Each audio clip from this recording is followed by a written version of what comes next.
चढ़ाए बतोहार पूजा करम कोठा बापर चिड़िया चढ़ाई बतोहार पूजा करम कोठा बापर गेट बहिला गल भोला हमर जागल गेट बहिला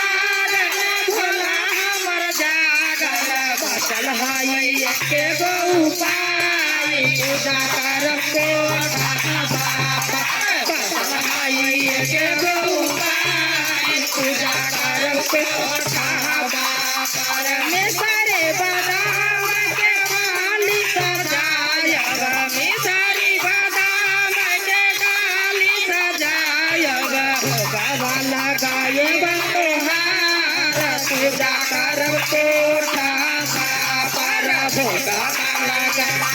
तोहार पूजा करम कोठा बापर पहला में दया मगम दोसरा में चरचा पहिला में दया मगम दोसरा में चरचा तेरा में नमन तोहार पूजा करम